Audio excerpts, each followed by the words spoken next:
Welcome out to God and Country. I'm your host, Uriah Kennedy.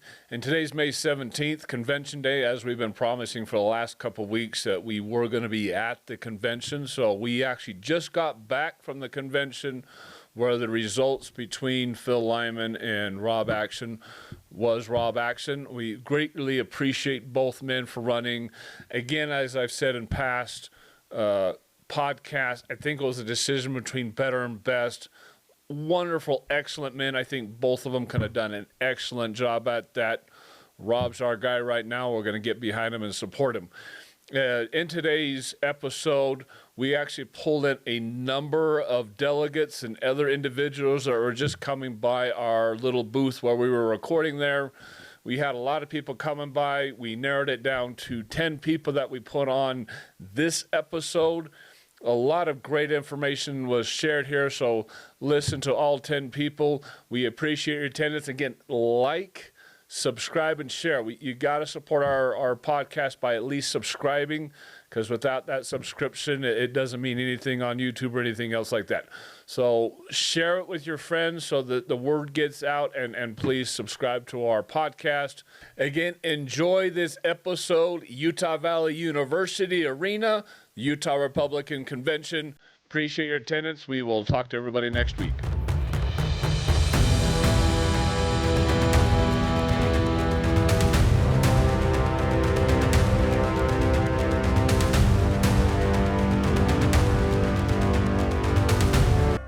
So introduce yourselves, who you are real quick for the audience.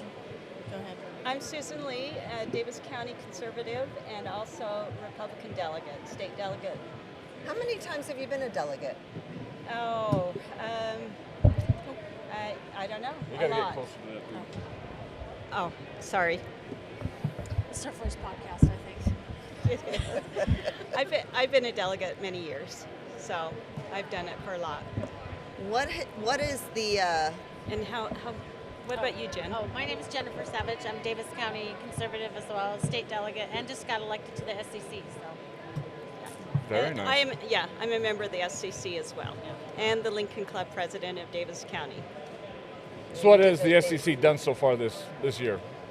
Nothing just got yet, 'cause elected. we just got elected. You just got elected. So you haven't done we're anything yet. newbies. we're newbies. Yeah. So we're and going to you learn just the had the ropes. Lincoln Day dinner. We did. How did that go? We had a huge success in our minds as far as attendance. We had 350 people that came, and it's an off-year election, so a really good turnout. Did you have dancing this year? Anyway, Was there dancing? no dancing. No dancing this time. No dancing. No. One of my favorite ones. Oh, There was okay. some. Yeah, I don't think we've ever done dancing in Davis County. So, but yeah, it was a great turnout, great speakers. So we really had, What are you looking forward to in this convention? I would love to see the true outcome of what the grassroots want, and I hope that's represented today. What about you, Jen? Same. Yeah, I wanna just make sure the state delegates get heard. So, yeah. We hope so too. know. We hope so too. What are some of the biggest things that you've seen happen at a state convention? I know last year was but even before then. Yeah. What stands out to you? You've probably been to more than I have. Yeah. It's always, you never know. If you think you know the outcome, you don't. I remember when Carson Jorgensen won, and he was the underdog, and nobody expected him to win.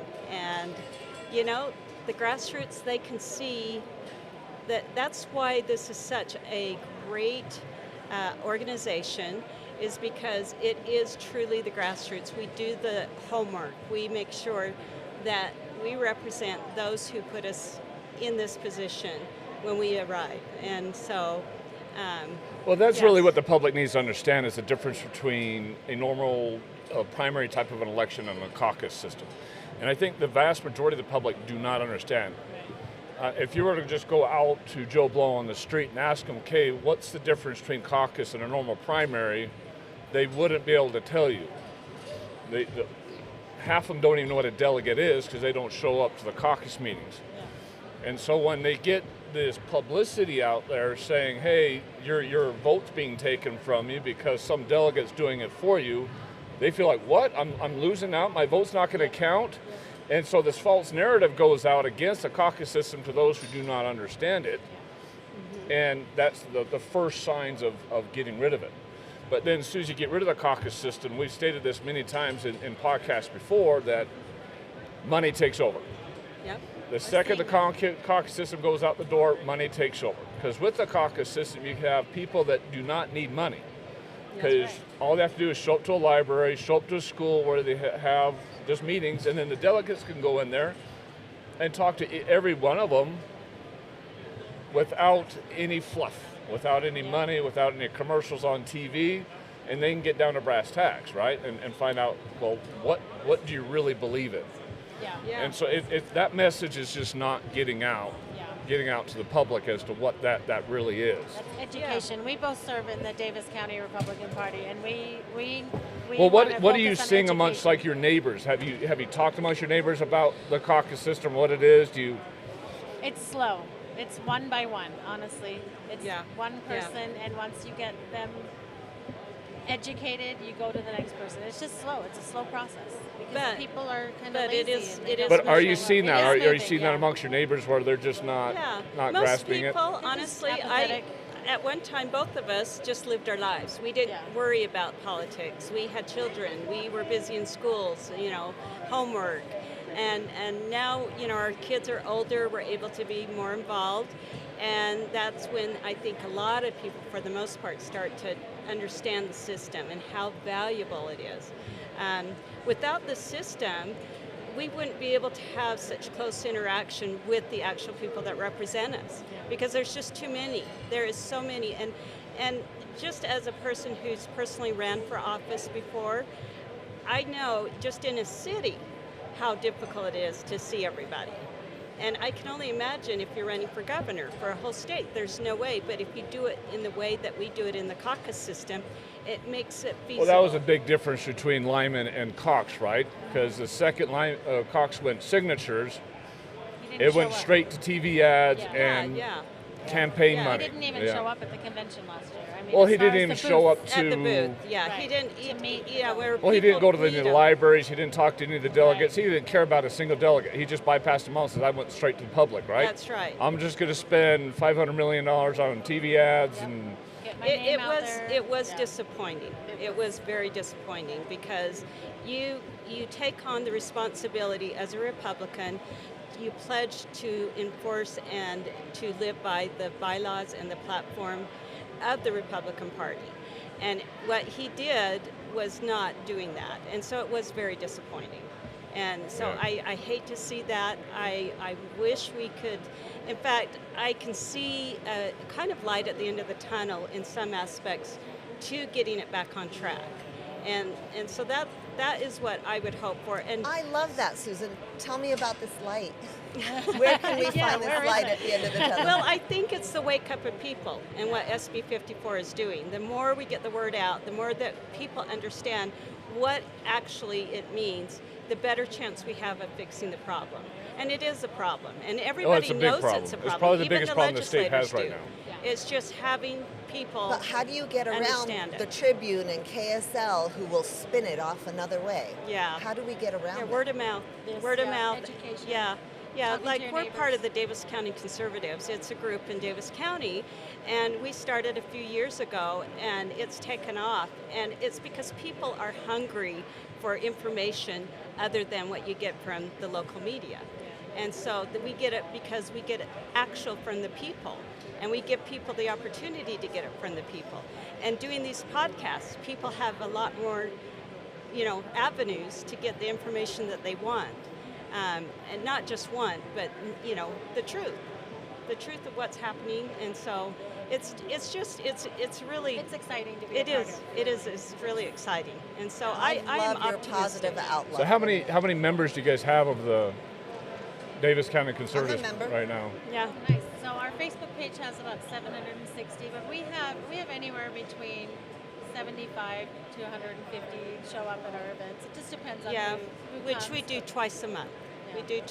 You need to post our podcast on your Facebook page. I think I did. Because we discussed this caucus system in almost all of them, and the problem with it, and that'd be a great way to get that word out. Are you part of our Facebook page? I don't know. I if we am, are. and I think Okay. I tried to post a clip of Lyman's interview and Rod's interview, I think it's on there. Yeah, post the whole link so that people your can get to the. podcast, yeah, that's a good idea. Okay. Okay, Yes. we'll do that. Yes, definitely. Okay, thank you for Yeah. what you're doing. Yes. It's just Yes. I feel like everybody's trying to work together to wake people up. Yeah. That's all we can do. Yeah. I mean, Well, again, it's the general public. I mean, 700 people, 1,000 people, even 2,000 people is great numbers, but we're talking a county of a couple 100,000. Yeah. It's like I tough was to get the saying, word out to that many people. And that's why the caucus system matters. That is why we need to keep it intact, and that we are fighting to make that happen. So, anyway, thank you. Thank you. You're Thank you the for best. dropping in. Introduce yourself real quick for the audience. Oh, my name is Christy Doubt. I live in Davis County. I am a former worker of Department of Defense. Oh, really? What did you do for the Department of Defense exactly? I worked in engineering data and supporting contracts and whatnot for really for veterans and other companies that would come in that are veteran owned, that we would make sure that they got a fair shot. Oh, there we go. Yeah. So, yeah, any type of veteran bids on government work or anything else like that? Yes, sir. Yes. That's- What type of work did you guys process? We did a lot of engineering, Civil engineering or? all of it, All of it? civil, electrical, electronic, instrumentation, all of it. Yeah. Wow, Yeah. a lot of veteran-owned stuff. Yeah. So, how did you become a delegate? I became a delegate out of curiosity, and I went to the school to see what it was all about, and I started speaking because I was like, no, I just not happy with the way things were going. What are some of the things that disappointed you? I think mostly that the DEI stuff with our children, our kids not being told that they are not good enough, and that our kids are perfect. Okay, they were born perfect. Okay, and so they don't need to change themselves. If anything, we need to change to help them, right? And show them the way, and not tell them that they're not. And so the problem with that is now kids are growing up entitled, without lack of discipline, without lack of any type of respect for authority, and then Exactly. And so that what does that do? That leads them down a road of destruction, right? Yep. And so then they think it's okay for them to do all the things that they are really not supposed to be doing because parents have no rights, right? Yep. And so we need to give parents back their rights. And so, yeah, that's... So, speaking of that, have you heard what's going up in Washington State? I have not. You have not heard of Washington State. So, up in Washington State, they're passing laws now, and it's actually already passed, the governor signed it, to where these schools do not have to tell parents, and it's against the law to tell parents if their kids are trying to transition or anything else that has to do with sexual orientation. That is totally wrong. That is totally wrong. Because when they do that to these kids, later on, these kids are going to go, oh, this is a big mistake, and this is a mistake that is not correctable, right? This is something that they're probably most likely going to have to live with for the rest of their life. Yeah. And shame on them. Amen. Absolutely shame on them, and that's what I'm saying.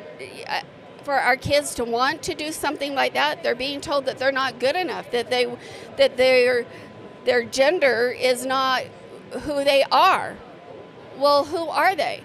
I'm sorry, I believe in a Savior, and He tells me that I was born perfectly in His image, and that's the only way it is. And so I think it's wrong. And so many people are afraid to bring God into it. They want to keep it so separated but that separation, what it does is it's on purpose to drive that division between society, because now you've got a conservative side and the more woke liberal side, right? Right. And when your kids have that empowerment where the parents are no longer have control, the kids go to that liberal side, and then that liberal side, the left, gets that electorate, right? And Right. that's what they want. Right. They want that electorate because in the end, that's what keeps them in power. Well, I think if we take God out of society in general, I think we're asking for trouble. We're asking for a lot of trouble. We're asking for trouble. And I think that if we would put God back into our lives and to each other, I think that life would be a lot better. I just do. Because society loses its morals and values. It does. From the base level. From the base And level. if you don't have those morals and values, how do you have a society? Exactly. Why do you even have laws? Because you can't legislate good. Exactly. Good has to come from something within you, a moral background within you. And that comes from God, your belief in God. And that's why the Constitution was put together, is because there was a God-fearing people that the Constitution would work with a God-fearing people. That's right. That's why it says in God we trust, right? Yep. So yeah, we need to put that back. I think that's the biggest thing, is that we need to put God back. What's your opinion on the whole fight of taking men out of women's sports? Oh, I love taking men out of women's sports. Love that, right? I think it's totally unfair. I mean, if you are the man that you think you are, then you should be able to compete against other men. Well, the problem is right? they're not the men they think they are. And they want to compete against women that they know that they can beat, right? Because we're biologically different. And I don't care how much estrogen they take, okay? They're still going to have a lot more testosterone than what I'm going to have. And so, yeah, so they're going to win. I also ride a Harley, and I'm also an ex-rodeo queen. So Christy. I don't buy it, and I've had Ex-rodeo queen, huh? Yes. Wow. Yes. Did you ride barrels or what? Yes, rode barrels. I've done it all. Was the first woman jockey for the state of Utah. Woohoo! Yeah, so I've done it all. Barrels are tough. Barrels are tough. I almost went. I almost went to PRCA. But yeah, but it takes a lot of sponsors, right? It takes lots of sponsors, lots of money. It's big money, but had a great horse. But yeah, it was good. But I don't think that we should have men in women's sports. I just really don't. I think it's dangerous, and it's a huge disadvantage, because you're taking these girls that have tried since 6 years old, 10 years old, to do everything they could for that sport, and they get up there, and then a man who's really barely putting any effort into it at all can still beat them. Exactly. And everything they've worked for, everything they've dreamed about is just gone. Yes. And so my other real big pet peeve is I do not want men in women's bathrooms, right? I do not want that. And I've had guys that have tried to go into women's bathrooms when I've been in places, and I will stand the doorway, and because I'll see children, little girls walk in there, and I will stand the doorway. That's Good my on job. you. That's Good my on you. job to guard them, right? Exactly. That's my job to guard them. And he's like, I'm going in, and I said, you go in, and you're going to have to take me out, and I don't think you can take me. 7 brothers, I don't think you can take me. There you go. That's a strong woman. That's exactly what we need. That's what we need. We need women to take back our strength where we can. Because the left really right? doesn't care about the kids. They don't care about the difference between someone who's really transgender and a pedophile. Right. Well, and most of Makes them no are. difference to them. Most of them are pedophiles. Yep. 90% of them are. But They don't even found, like using that terminology anymore, pedophile. They want to use a minor attracted person. Well, I'm not minor attractive their person, because that is not cool, right? That's just not.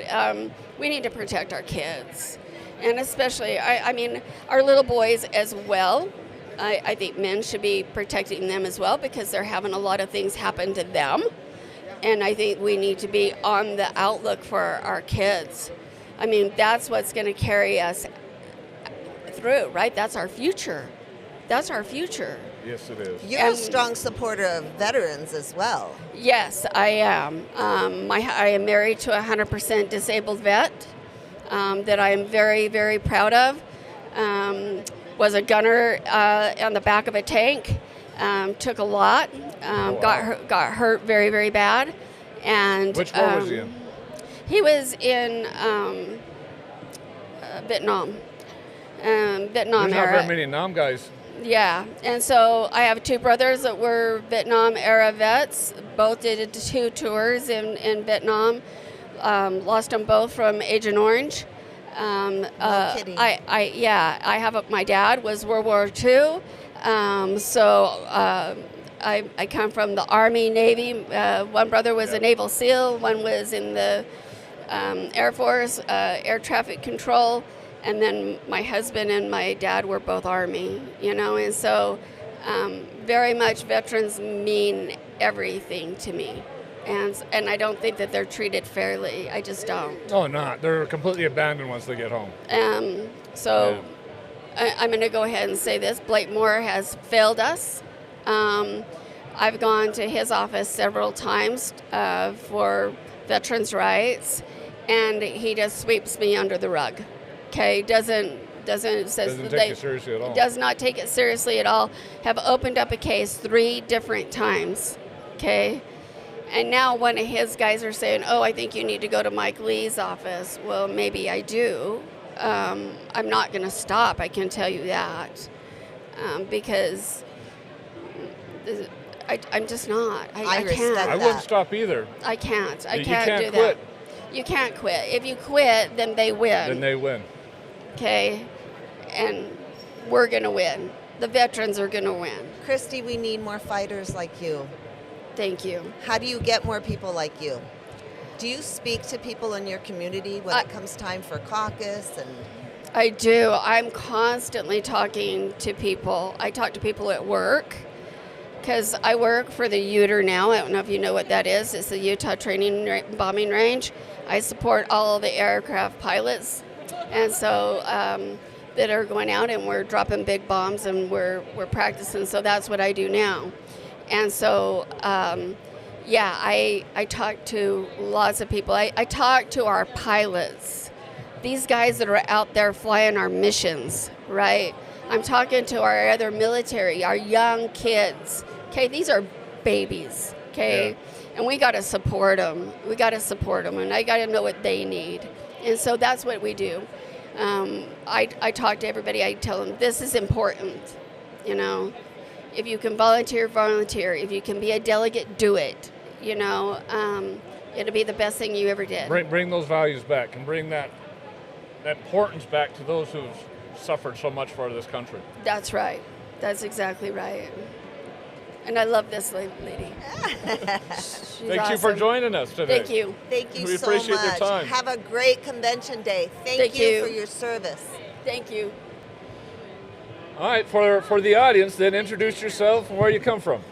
I'm originally from California, but I'm here in Utah. I've been here for 10 years.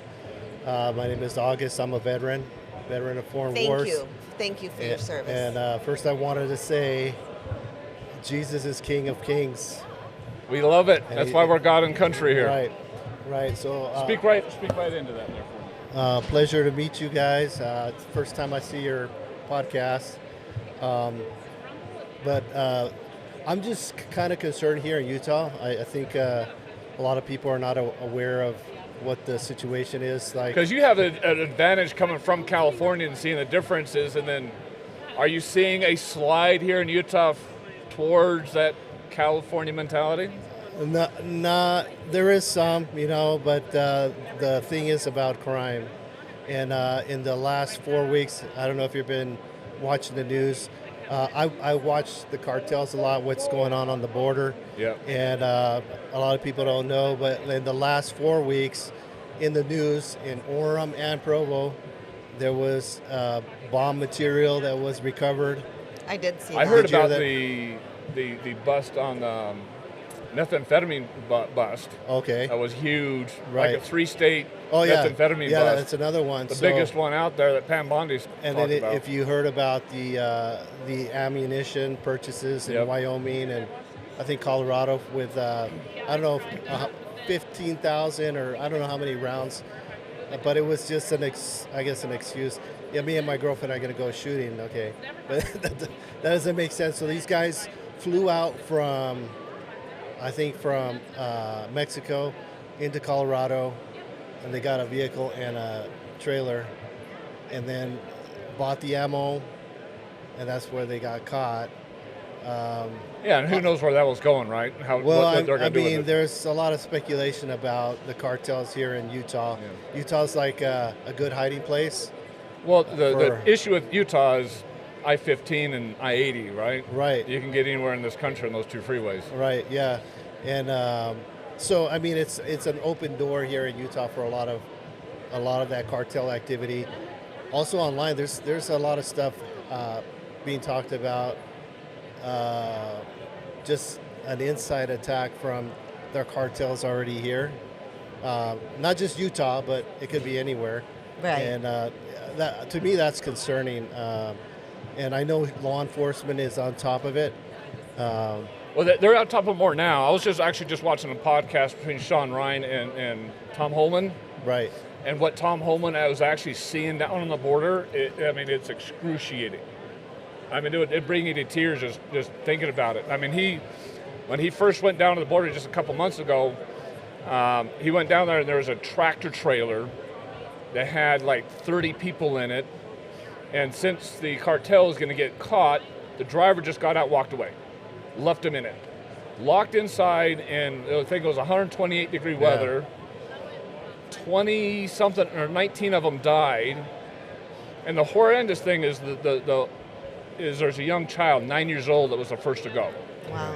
And he died in his father's arms. His father was covering him up.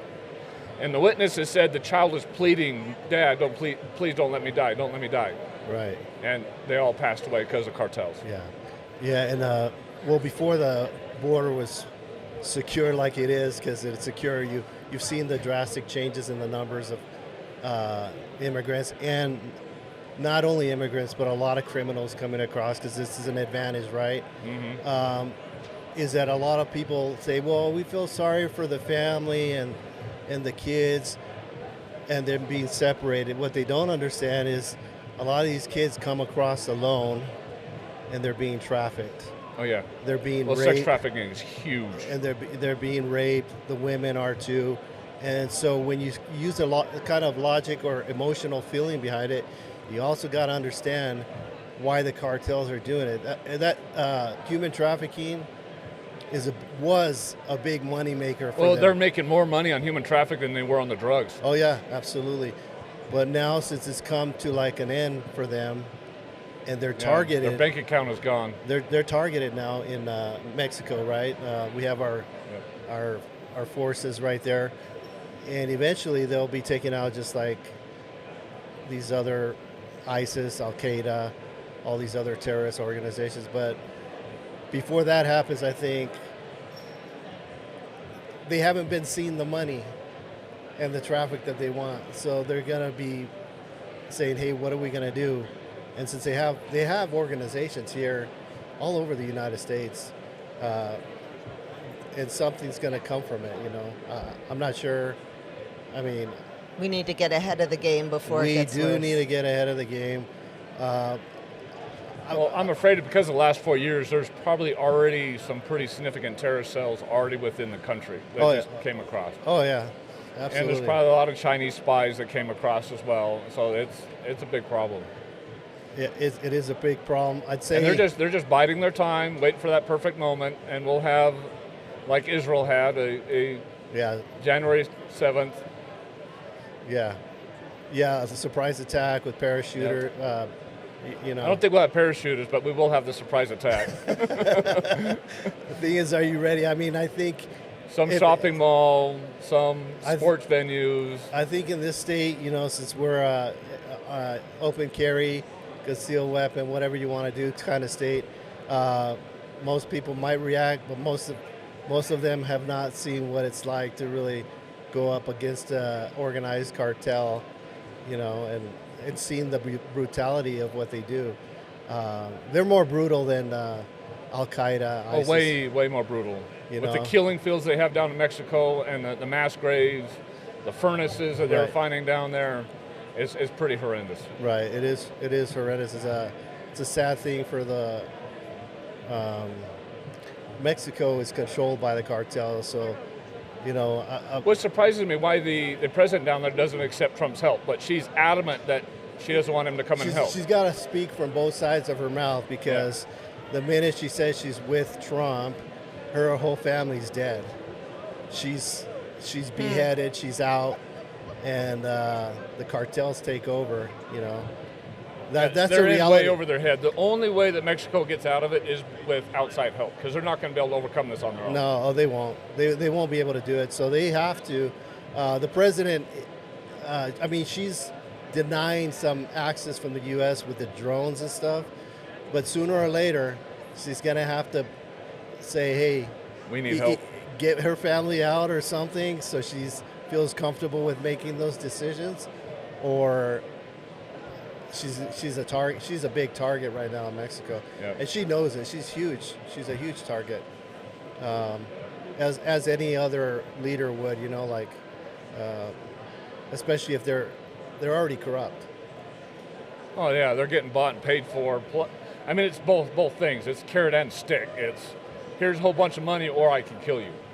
Exactly. What do you want? Which one do you want? Death or money? Death or money, and it's not a hard decision. Right, and of course that's the thing they can use also to leverage their corruption, right? Because they can also control the media and say. Well, that's how a lot of little kids are getting drawn into it. I was listening to somebody else who's talking about how these cartels are pulling in like 9 to 15-year-olds. Because their family's got nothing, they're devastatingly poor, and then someone comes up to me and says, here's $2,000, which is more they've seen in 6 months. All you have to do is stand on that hill with this radio. That's it. Yeah. And I'll give you $2,000 a month. What kid's not going to do that, right? And that's how they pull them in. Yeah. So some of these kids are not drawn in; they're forced in, at a young age, and they're given money, but a lot of them are forced in. Hey, you work for us. Or I rape your sister. Yeah, it's kind of the hard reality. We're so spoiled here, and then you have the youth that here in our country that never lived through this, never know these things, and their biggest concern is whether they can use the other gender's bathroom, or they're just so spoiled here. They don't know the hard life that other countries live. Yeah, this is definitely a different time, a different era, a historic time. So what war did you fight in? Iraq and Afghanistan. So in 2003 in Iraq, and then 2012 in Afghanistan. And how long were you deployed for? A year. A year? Yeah. MOS? What were you there for? My MOS is called, it's a 35 mic, which is intel exploitation. So I get to talk to the enemy first, right? So the first guy's off the field, and also the last guy's off the field. Yeah. And then in Afghanistan, same thing, kind of debriefing and stuff, talking to. So intelligence gathering then. Intelligence gathering, right. So, intelligence is everywhere here in the state, in Utah. You can find it, it's easy to find. Like I'll say it as simple as you can think of. When you start seeing supplies that you normally get in the stores kind of limited, that's intelligence, because something's going on with our supply chain or something. It may be just a one-off, but when you start noticing things in the state like that, or the crime rate and different things, that's intelligence. Wow. Yeah. I did want to talk about Trump and how well he's done in the last 100 days. Kicking butt and taking names. Yeah. Give us your opinion on Trump right now. Oh, shit. Sorry. No, but Trump, man, he says what he's going to say, and then he acts. He does it. Isn't that new for a politician to actually do what you politicians, they speak from one side of their mouth, and when they turn around, they're doing something else. Yeah. So did you see his trip to the Middle East? Yeah. Seeing it, every bit of it. It was incredible, right? Like he was. And all the CEOs he brought along with him and the business deals he was putting together. He went to Qatar and Saudi Arabia. I think in Saudi Arabia, one of the countries, they pulled out the purple carpet, and the purple carpet is for royalty. Yeah. So well, they named him the world president. Yeah. Yeah. And then the Burj, the tower, the tallest tower, Dubai, that was lit up with the American flag. Did you see that? No, I didn't see that. No, you got to see it. It was lit up. Well, the biggest thing is he came out of UAE and out of Saudi Arabia with $2.5 trillion in investment for the United States. Yeah. So I got a question for you guys. And you got the left complaining about what's that going to do for us? Right. So the question is, what is so bad about having lower taxes, lower inflation? Well, $2.5 trillion is going to do a lot for our inflation. I haven't been able to figure out what's bad about that. I've heard it's awful, but I haven't been able to figure it out. What's wrong with having an external revenue service instead of an internal one that takes about 40% of your check? What's wrong with a lot of the things that he's doing? And they're all positive. I don't get it. Why the Democrats are like lockstep? Well, we're just going to vote no on everything. I don't get it. Because they don't care what he's doing. Whatever he's doing, they're going to do the exact opposite, right? Because even if it's good, he can't have the credit for it. Because the credit, in their opinion, the credit takes away their power, their standing. So I'm asking the question because it's common sense, right? You want to vote for what benefits the American people. Why would you keep voting for a Democrat that doesn't want your interest, even though it's 100% right? I thought both parties should come together and say, hey, this is better for the people. Let's do this. But it's not. Hey, it's like competitive. Hey, we wanted now. Gavin Newsom. Now he's saying that he invented Doge, right? Yeah. That he came up with Doge like a month, 2 months later. I mean, he's saying this like. My fear with Gavin Newsom is he's trying to make himself appear more center. Right. More center, and that's why he's bringing on Charlie Cook and on his podcast and doing all other things, because he's prepping for a 2028 presidential run. So he's got to look like that centrist. So he's courting the middle and the right to make himself have a better image by the time 2028 comes around, right. And he's got to run against Vance. Right. So 80 million Americans. And we got the House, the Senate, the presidency, all the swing states. Yeah. And we have the Supreme Court too. The Supreme Court. It's a mandate that means the people have spoken, and this is what we want. So, what's your opinion on Congress right now? Because even though Trump is getting a lot of stuff done, Congress is not acting to solidify any of his executive orders. I think Congress needs to be flushed down the toilet, and at least a good percentage of them that have been there too long, and get in some new blood that understands that what's important to the people is what's important to the nation, right? Yeah. Is that, but no, since I think all their avenues of income, like to send money for people to protest on this and that, the U.S. aid, right, where Doge discovered all this money going to some stupid programs. That's the facade, right? So they set up a program, some fake program, and they'll probably dish maybe 15-20% of the funds to the actual program. Then they'll take themselves a heavy paycheck, $500,000 a year. But if you're looking at it, the rest of it gets filtered right back to campaigns here in the United States. Right. So I think Trump... And that's where the Democrats are getting their pocketbook from. So the Department of Government Efficiency is also a pathway to jail, because Trump is very, very, very smart. He's playing like 5D, 6D chess. So if he came out and arrested everybody, that would look like, oh, he's a dictator. He's trying to, but no. If they're caught in corruption, by taking, it's going to be difficult to prosecute that many people. Pam Bondi's got her work cut out for her. We did it in Afghanistan, and we did it in Iraq.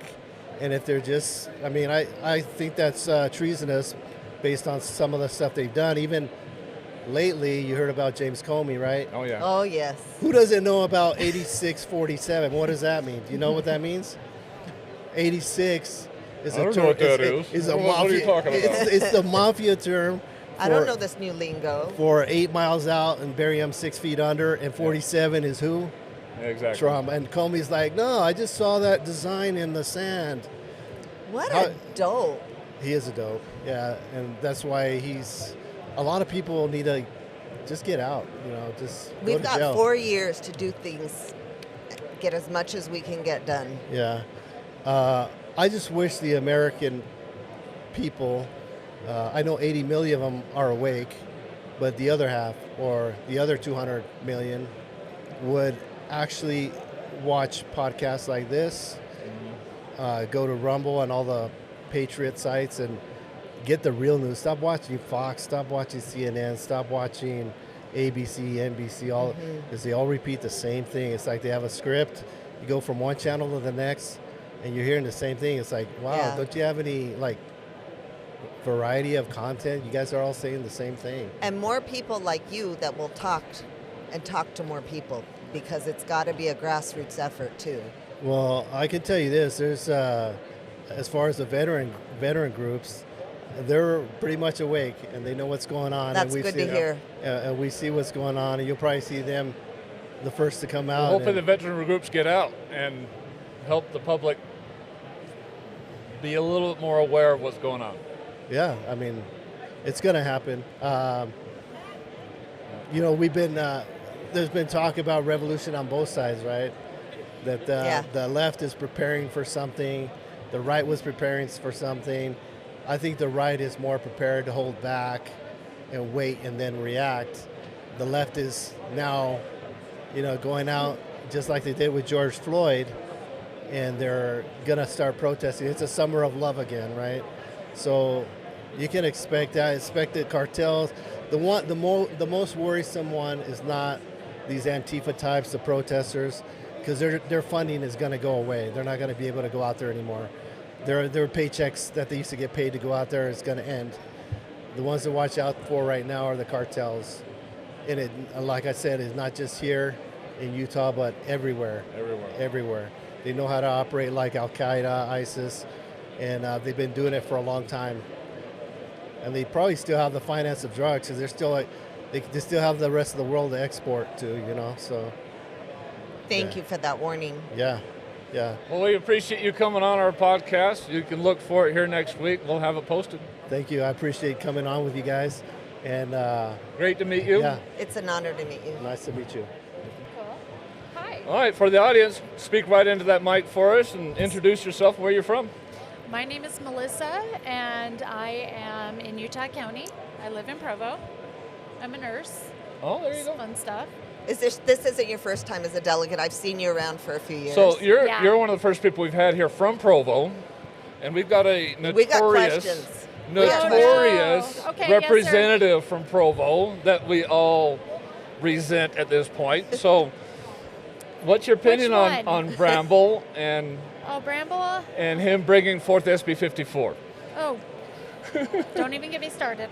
Well, we want to Not get a you fan. started. That's what Not a fan. what we're talking about here. Not so, a fan. I think that it was brought by the establishment to make sure that people like Cox are able to stay in where they are. Because it was obvious that when the fact is he did not show up to any of the meet and greets at he doesn't care last because year. he knows he can bypass didn't care. Exactly. it. He knows He he can didn't bypass need it. to. He didn't need to. He had the establishment. He had the funding. He had the name recognition. It's just ridiculous. You know, And- we had billionaire leftists that moved to this state to help fund those type of candidates. Well, I mean, look at Romney. He had the name recognition. He had the. Well, that's all it's he had about is the name funding. recognition and money. Exactly. That's it. Exactly, because he's not a It Republican. takes honesty completely out of it when you get rid of the and caucus. Cox is not what he says he is. He is not a hometown country bumpkin. He is establishment, and we need to be rid of the establishment. We need better. We deserve better. So, what's your opinion of Bramble and how did he get into office? I don't know. That was before I started getting into this stuff. Never again. Well, he's the one that I know. He's the one that started and brought forth SB 54. He was the. Oh, I thought you were going to go on about Curtis. I was like, I prefer Curtis way over Bramble at this point in my career. well, I don't like him either. I don't like either one of them. So, And yeah. why not? Well, I didn't like Curtis when he was the mayor of Provo. Okay. He did not care about what we wanted. He cared about what he wanted. And it's ridiculous. He's not somebody that I find is trustworthy, honest. In fact, I was working with Jason Preston 2 years ago. With Roger Stone, when Roger Stone was here. But Jason's wife John's wife came and yelled at me. She was yelling at me at state convention to get to Jason Preston. Oh yeah, it's all on video too, but it didn't go very far. Somebody caught it on video. Well, you can send us a clip of it and we'll post it. Oh yeah. Roger Stone, he was freaking awesome, but his team was like, let's get this out there. But it didn't make enough traction to get him through convention. But yeah, SB 54, Bramble, Curtis, the establishment, they need to go. We deserve. So how do we get that word out? Because the general public know. do not understand the caucus. That's the problem. Yeah. Well, the caucus is all about us, the people, grassroots. It's what we want. It's that one-on-one interaction with to all the these delegate different or the places candidate. and meet all these different people to say, okay, this is what I feel is going to be best. The general public doesn't get that opportunity to speak with all these people. That's why we rely on our delegates to say, okay, you know what? I think that this is going to be our best path. And unfortunately, a lot of the public don't understand how that works anymore. And I think we need to raise more awareness as to what the caucus system is about and how we can. I think we as delegates also need to be better about speaking to the public, getting this Our information neighbors. out Melissa, there. I think that's an important point. Yeah, because that's where a lot of people are losing touch. They recognize the name, but they don't understand that like Cox, they know the name, but they don't understand and realize that he didn't show up to anything last year. He just put a tractor out there in front of his booth. Well, and they don't care because the news, KSL, tells them that we were mean people. We're all mean people anyway. We don't know what we're doing. Yeah. They didn't put his rant and his degradation They on. didn't show who started the booing. They didn't show who started the foul language last year. Oh, I know. The vulgarity came from them. Yeah. I know. It was so funny. Well, Deidre put that out there on her Instagram or whatever. She's like, "Oh, the vulgarity." You're like, didn't even hit it was 10 o'clock. your party or your people that did that. Yeah, that was infuriating. I thought it was hilarious. I'm like, oh. And something the public doesn't know is delegates don't just go to meet and greets and debates because they can say whatever on a debate, right? Oh, absolutely. You're checking voting records, and we have access to things, so we can look at how they voted on different bills and different issues. You look at their report card. Yes, the report card, absolutely. But the nice thing is we can go to that delegate during the meet and greet and say, "Tell me why you voted for this. I want to know what your reasoning was. I want to know why you thought that this was going to be a good thing. Give me your input." Because sometimes there is something there that they think is a worthwhile cause. And maybe some of it is unintended consequences, because I know politicians never misrepresent anything. Never. But some of it is about the different reasonings, Yeah, This and is it's why important I for us felt to like- listen. Moody says, Exactly. you know what? I wasn't going to get any of it. Yeah. But I took what I can get so I can build on it later. Exactly. And I didn't know that. Exactly. And I'm that's not in why- their shoes, and but it's that's why easy to so point important fingers. for us delegates to go and say, okay, this is what we need to do, because the entire public doesn't have the time to go and vet these people, to talk to these people. They don't get the opportunity to do this. We as delegates get to do that. We get that opportunity to go in and say, okay, why did you say this? Why did you do this? Why did you feel like this was a good idea? And therefore, we can get the different perspective, but we have to be open to that perspective.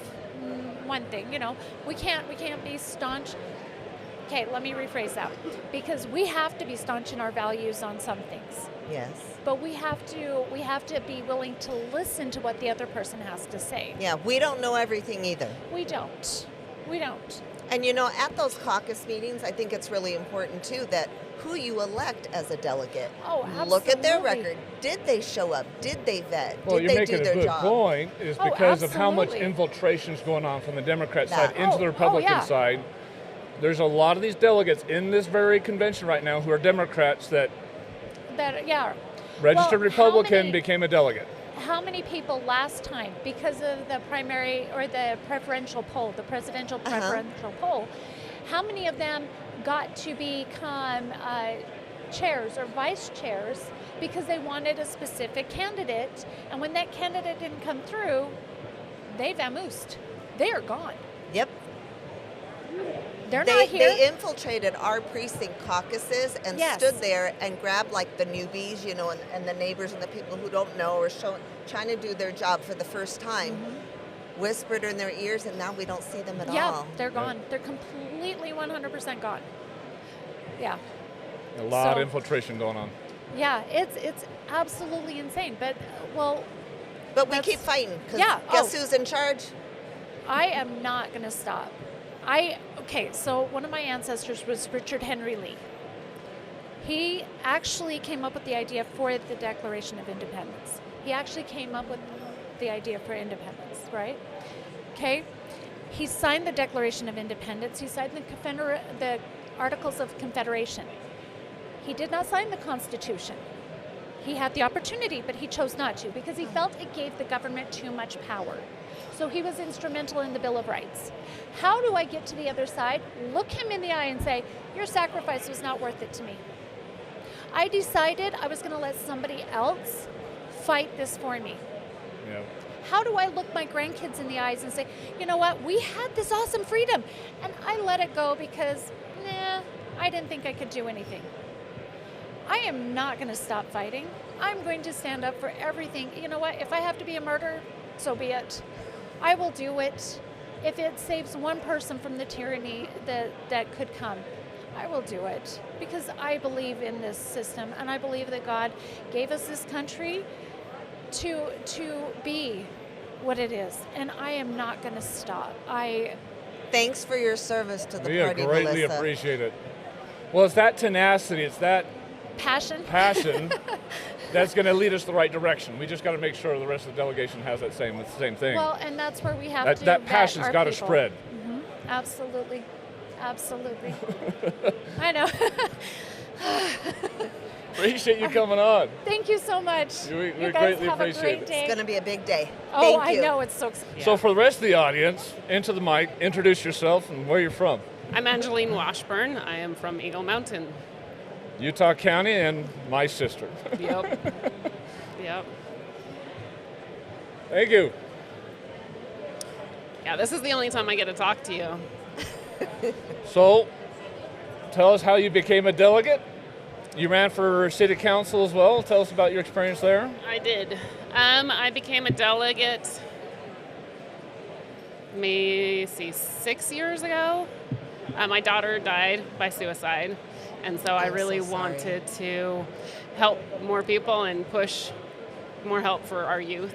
And so that's also why I ran for city council. I did that last year, and it didn't go as well as planned, but then I also decided that that just isn't where I wanted to be. And so I am now our youth city council advisor. So What do you think the youth need to help with this? I think they need direction, and they need goals and a vision, a future outlook on life, so they're not stuck in the moment, in the day. And I have a whole bunch of angel moms that have lost children, and we have more now in our group that have lost their children to suicide than to other accidents. And I see a commonality in life is too much, it's too hard, there's too much going on, there's not enough support for them, and they just can't deal with it anymore. Well, adding to that is a lot of the left is pulling even more power from the parents. Yeah. And putting it into the schools, putting it into other woke ideologies. Well, they're particularly confused. our kids are LGBTQ confused. transitioning is horrible now. Like my daughter was pushed to determine if she was gay or lesbian or what she wanted to be, and so Who is she pushed by? I don't know, at the school, and this was in junior high, and so it's a hard line. And if she's being pushed that way, how many kids are being pushed? And my other daughter goes to school with a furry, and so this. And does the school recognize the furry, or do they? I don't know. They pee in the lawn, and this is Utah County, and so it's just something where it is so rampant. But it's something that nobody stands up for and says, "Oh my gosh, we can't what allow I this." see on Let's social stop media that. is people saying that is not happening. I've spoken to teachers, and they go, "That's not happening. This is all made up." Yeah, So then and it a lot of gets it is just swept avoiding. under. And the problem with avoiding is nothing gets done. It just takes over because you just let it happen, and nobody's willing to stand up. Because if you stand up, then you have those critics that say you are unloving, you are not being Christ-like, Yeah. you're not doing.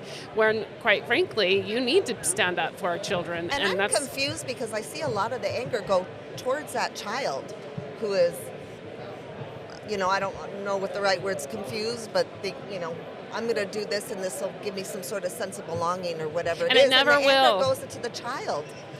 And Yeah. we're pointing this at the wrong place. Yeah, it will never actually.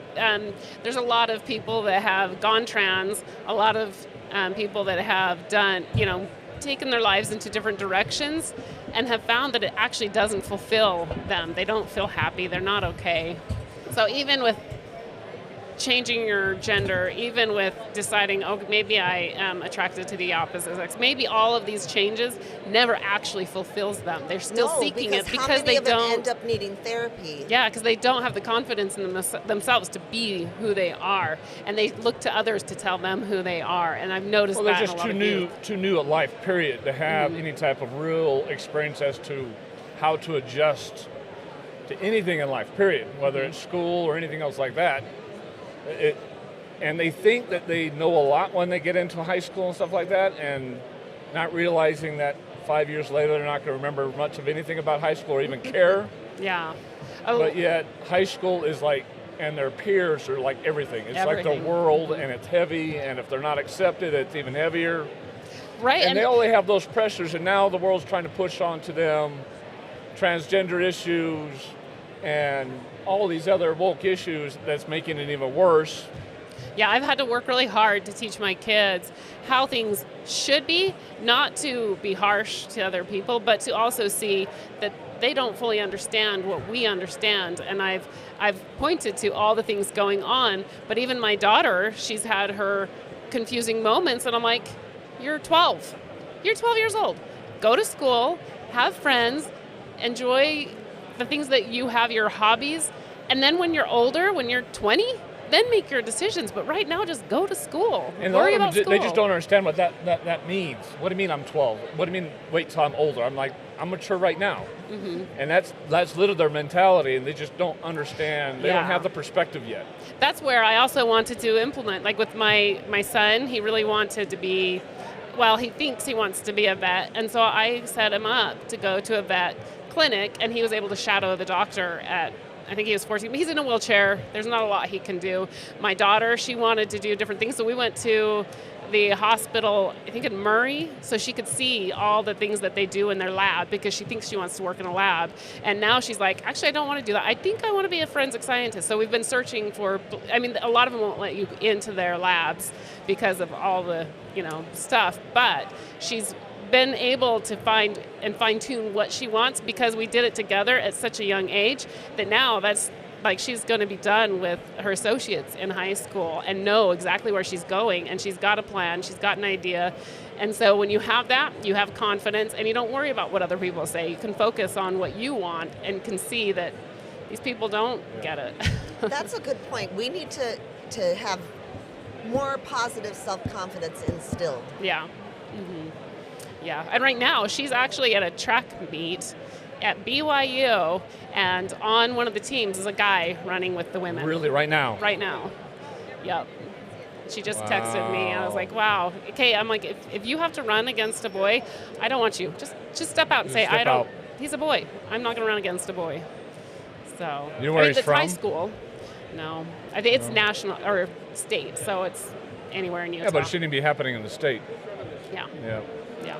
I don't get it, because then you win, and then so what? What's your big what? I won, but they were all girls. Yeah, But that's I where their won. confidence lies. I won something. I'm cool now. But do they really? That's the false narrative that is given and I can't believe that. instilled. Yeah, we got to call that out. Yeah. You know, I can get a bunch of sixth graders here and beat them all in a arm wrestle. I don't think I'm going to feel really satisfied when I'm done. Yeah. Yeah. Just interesting things. So yeah.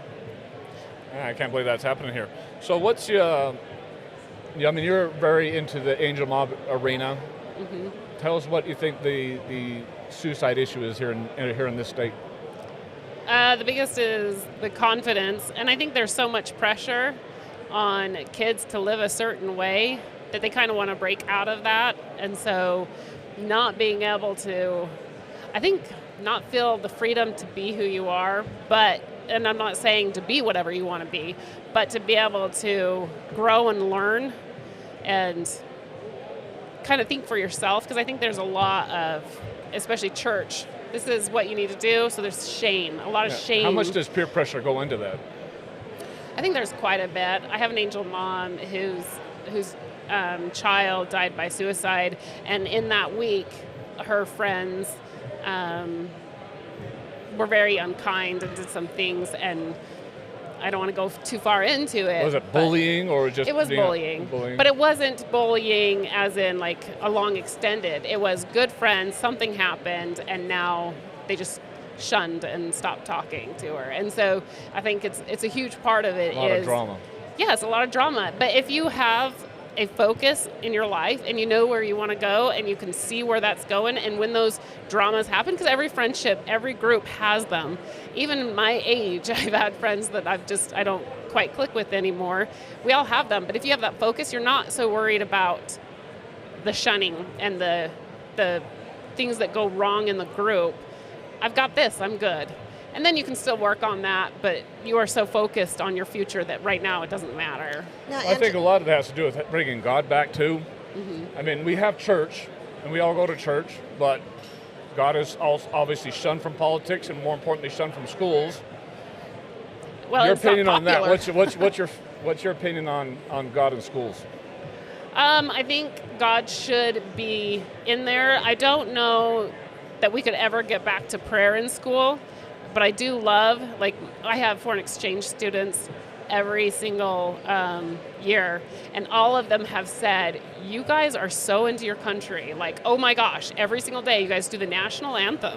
And every event that we go to, like rodeos and things like that, they're like, you sing the national anthem. She's like, you guys are so patriotic. Like, you love your country. I'm like, yes, we do. Yes, we do. And she has also attended seminary with my daughter, and she has loved all of the things that it brings, because it brings more a wholesome, peaceful attitude into the schools. And I think that's what also brings a kinder dynamic. You know, if you take God out, kids are just more mean. They're harsh. There is no values. There's no morals. It's just do what you want to do until you feel good.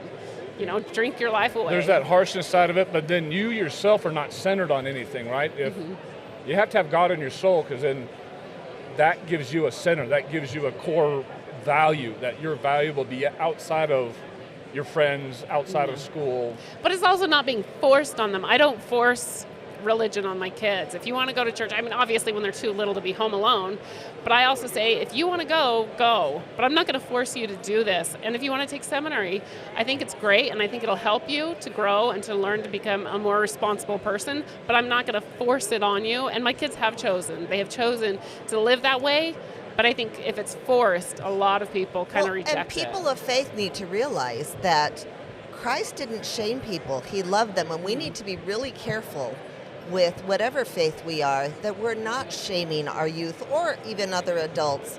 We're all sinners. Or other religions for that fact, yeah. Amen. We're all sinners, and we all fall short, and we're all doing well, you know, maybe in other areas of our lives, but Christ guided and loved everybody, Yeah. no matter what their sin was. Yeah. And church should be a safe place for the sinner. Yeah.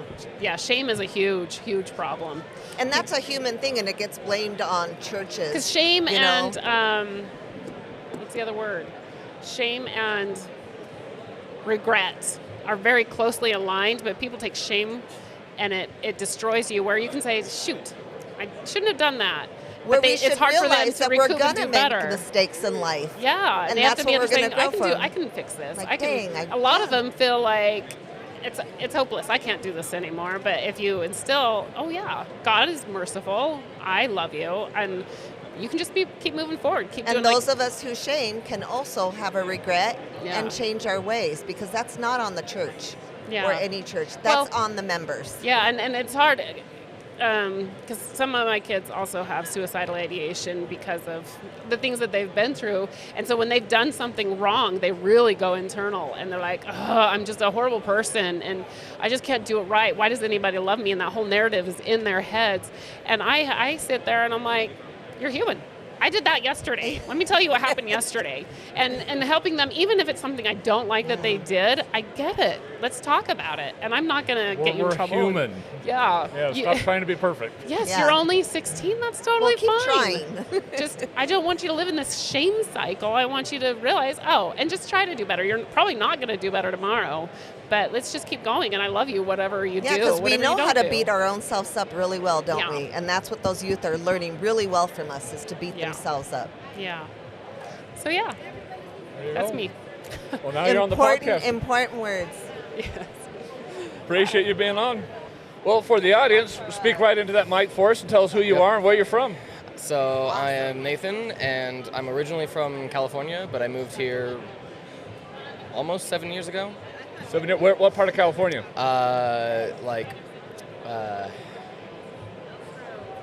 It's Elk Grove, but I'm not sure if.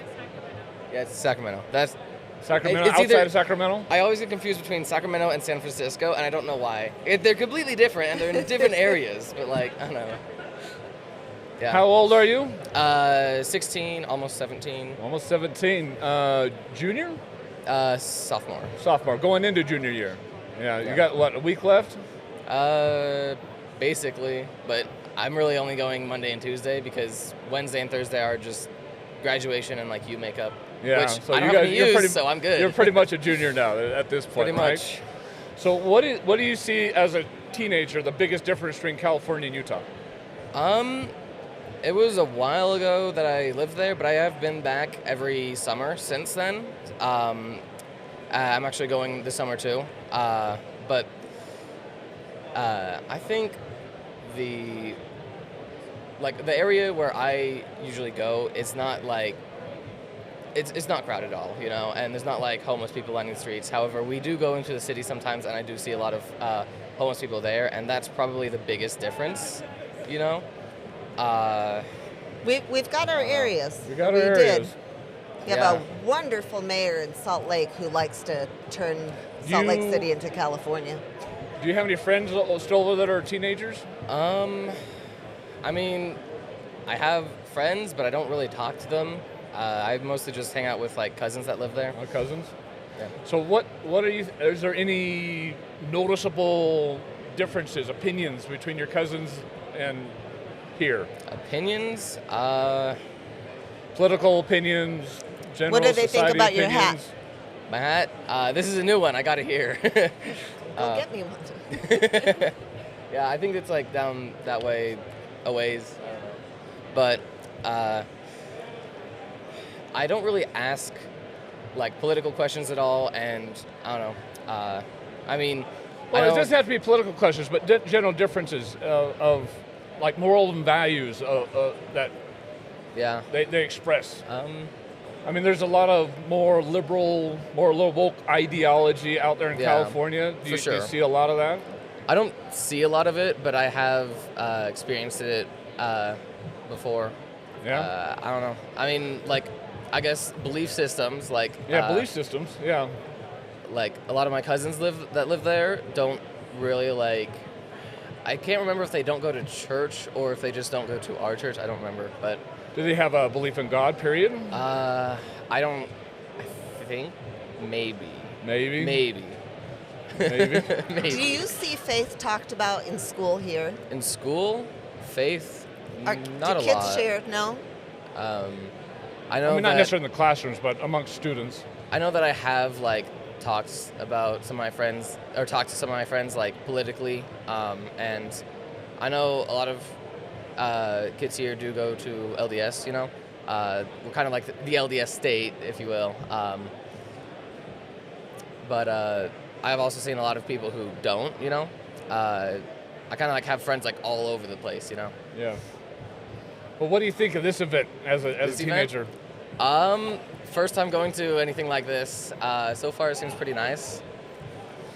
Do you know much about how the delegate and caucus system works? Not really, no. Are you learning? Trying to. Trying to. Very, very important. Mm-hmm. Is it, who's this individual? mom. Is your mom? Yeah. Mom, come on in. So he's actually into more politics than any of our other kids. He watches Charlie Kirk. He watches. Oh, you gotta love Charlie Kirk. There you go. So I wanted to bring him so that he can get exposed, and I'm hoping that maybe this will be an avenue that he wants to start learning about. It's a great learning experience. Yeah. For sure. The reason why we had to move out of California was we moved out in 2018. So when Newsom was running for governor, and I knew that that was just going to go downhill from there, and it has. And it did. And yep, that's when we had to leave. A lot of people are leaving California because of that. Oh yeah. Mass And exodus. COVID. Yeah, we went back in my grandma passed away in like 2021. Oh, it was 2021. I think it was 2021. And even just from Elk Grove and Sacramento area, when we left, you would see some homeless people, but when we went back to visit, it was so bad. Elk Grove was bad. There's tents all Everywhere. over the place. Well, Oh, now yeah. he's calling And for it to all go away so that he well, can that's run again. only temporary, yeah, until he becomes governor, and then, yeah. Well, I think it's a presidential run. What do you think? To what? I think he's gearing up for a presidential that's run. what I've heard, and I think if people see how he ran California into the ground, then that's what he's going to do to our country. So I Yeah. don't think it's a bad idea. Yeah, no one's going to see that though. Yeah. I don't know. You're Have the you future, explained Nathan. Yeah, the I know. caucus system to him and how that works? I'm also just getting into this. So it's really my husband. My husband's the delegate, so we're coming just to learn. So I need to learn how it works, and then. And that's what we're finding is that the general public really doesn't understand that, and Yeah. a lot of times there's a narrative goes out that makes the general public afraid of the caucus system because they think that that takes voting power away from the general public and puts it on just a few people. And that's not what it happens. So in the caucus system, you get together in your own little neighborhoods and you vote on a delegate, right? That's going to be your representative. Just like we have national representatives, that's going to be your representative. So you've got to scrutinize the delegate just as much as you would anybody else. They got to carry your values, they got to carry your morals, they got to carry your belief system, right? So it's not just going there and just voting on some random person next to your neighbor who's willing to do it. And we see that a lot is you just vote on a random person just because they're willing to do it, right? The problem is there's a lot of the left that's infiltrating into the Republican Party doing just that. They just become popular and they get themselves in there just because they're popular in the neighborhood. And then they don't espouse our values. Because what the caucus system does is now the delegates are going to go around and they're going to scrutinize every single candidate. And it's in-person conversations. The candidates show up to libraries, they show up to schools, and we as delegates go there and we have in-person conversations with them. What do you believe about abortion? What do you believe about immigration? What do you believe about tariffs? What do you believe about all these things? And we dial it down to exactly what we think is best for the country or best for our communities, right?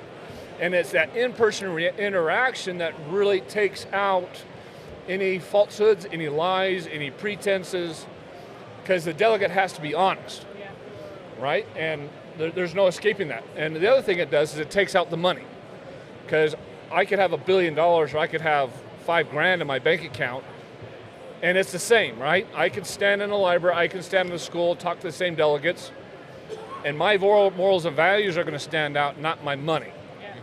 Right? When you go to a normal primary system and then all it is TV commercials ads on the street signs and freeway signs. It becomes a popularity contest.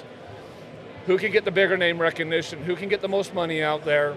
And then the general public's naive as to what the true principles and values are. And then you get the wrong people into office.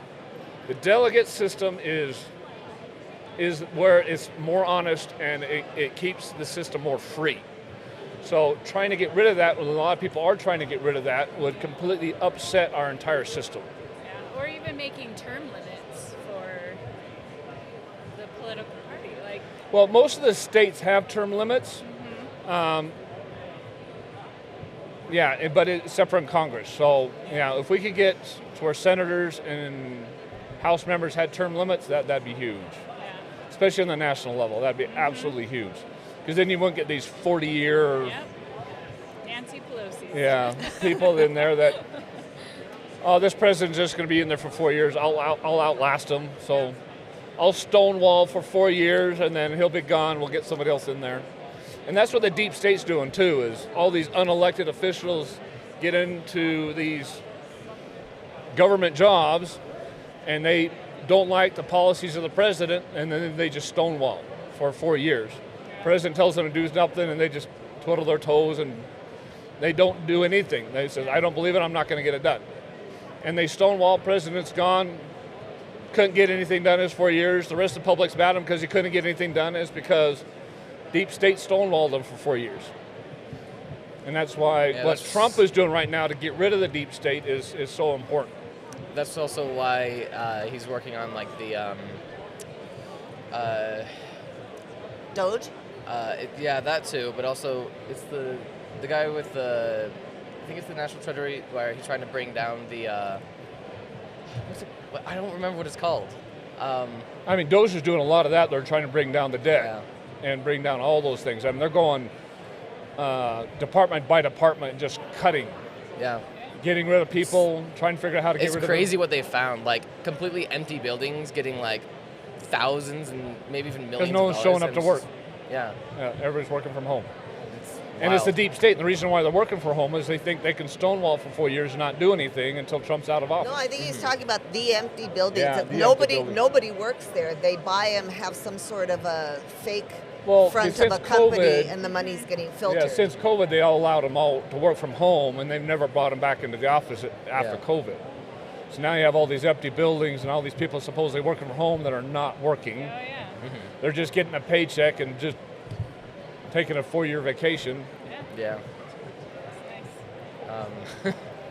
I think another thing is that a lot of the Democrats don't like the way that it's like how we run things, because they believe that we're a democratic society when we're a republic. Yeah, Thank constitutional you. Republic. Good Very job, good. Mom. Good job, Mom. That was actually from Charlie Kirk. I get so irritated when I hear that constantly. Well, this is a democracy. I'm like, It's stop not a saying democracy. that. So let's ask you about Charlie Kirk if you're so into him. So he does all these campus things.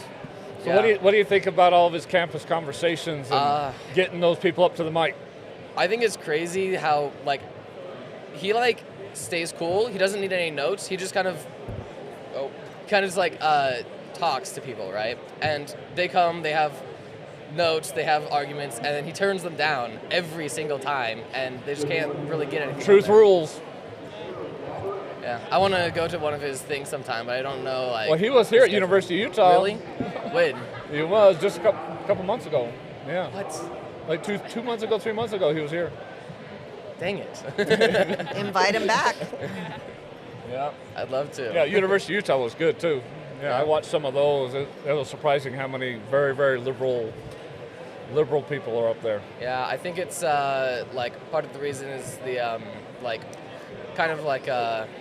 it's run, the school system is pretty much run by liberals. Oh, yeah. Brainwashing, yeah. Yeah, indoctrination. That's what it is nowadays. And that's actually what happened to And his it's dropping aunt. down to the high schools now is a problem. Yeah, it is. Your Well, aunt, his in aunt? California, that's his aunt. She, she has her bachelor's degree, and she came out of college a liberal, which before she was. It's Could have really gone a either brilliant way. design, because Yeah, that's it when you finish growing up and you're going to form your Where you adult really values, learn and that's yourself. where they get them. Yep, Yeah. they do. Very smart. Kind of sucks sometimes, you know. So hopefully when you get to college, you can convert people our direction and kind of help them not go. I know something that Charlie Kirk has said is that he the statistics are showing that more younger people are turning right, you know, and I think I've kind of seen that a little bit, you know, but I've also had there's actually a friend that I have, and he's Democratic, and we've been texting back and forth arguments, you know, and I don't know. The last thing they sent, I think, was a video, and I don't think he has responded from that yet. So we'll see what happens with that. Happens. That's very awesome. Well, glad to have you on board. Of course. Look for us next week because this will be live next week. So look for our channel. Thanks. Yeah, my name's Kish North. I run a group here in Utah called utahspatriots.com. We've been up and running for grassroots for about 6 years. Awesome. So what's your guys' focus? What are you doing? You know, great question. I'm sure you're limited with time, but we got involved when BLM came out of the woodwork years ago, and they shot Ken Dudley in Provo, if you remember that. Yep. And they started messing around with the police officers in Cottonwood Heights. And UCA was around, a few other groups like that, and we suited and booted and stood between the police officers and BLM and said, not on our watch. You don't have a right to loot, burn, and steal and hurt people. So it's kind of how I got going, and groups of us got going, and my wife and I looked at each other when that all kind of dwindled out and BLM kind of took all their money and bought homes and went away. We thought, what more can we do for the community? So we started doing more support for... And just so the audience knows, he's talking about Black Lives Matter, not the Bureau of Land Management. Yeah, not Bureau of Land Management. Let's get that right. Let's get that right. But BLM comes into it, Bureau of Land Management, because we support Phil Lyman and what he's done and his efforts to fight the corruption and the establishment here in Utah. So we do a lot of stuff. We've done fundraisers for people with cancer. We've helped the fire departments in Tooele when fires broke out. We just we play a real supportive role. We try to think of ourselves. And it's not a membership, and it's not me, it's the people. The people, they're Utah patriots, right? It's the people's movement. So what did you see when BLM was here? What were some of your experiences? Well, the first experience is I live in a half-decent neighborhood in South Jordan, and they tagged my streets, my signs, water holes, and 2 cars. And it were they just infuriated random spray me. painting, or were they actually putting... Oh, they put some obscenities and some pictures, and some guy that had a Democratic sign on his lawn, F Trump, they tagged his car, so it was just randomly, let's wreak the ones havoc. where they were trying to make it look like it was conservative. Let's just wreak havoc. So my son and I went out and we got acetone and we wiped down our streets and our signs, because the city's not going to come out in any due time. And that just really triggered me. I hate the word triggered, but it really got me fired up, right? So that's really one of the things that we said, no, not on our watch. So what did you do afterwards? How did you organize? How did that come together? There's different platforms you can organize with, right? Outside of Instagram and Facebook, you need to get on, right? Because we really got shadow banned on Facebook. I remember I had 6 accounts on Facebook because you start growing and they just shadow ban you. So you have to go off to Telegram or Signal or something like that. So we get organized, Are you able to go back onto those sites now? Yeah. But you just got to be careful with it. They still shadow ban We're a brand new podcast, and I'll tell you that the suppression that YouTube does is incredible. Oh, yeah. I've been fortunate. I went to Instagram, which is the same as Facebook, but my Instagram's grown to over almost 50,000, but my Facebook's at 500. So they kind of don't talk to each other sometimes, which is interesting. So, I'm not here to get clicks and likes. I'm here to support groups and events and people that need assistance where and when we can. Yeah. That's what we've done.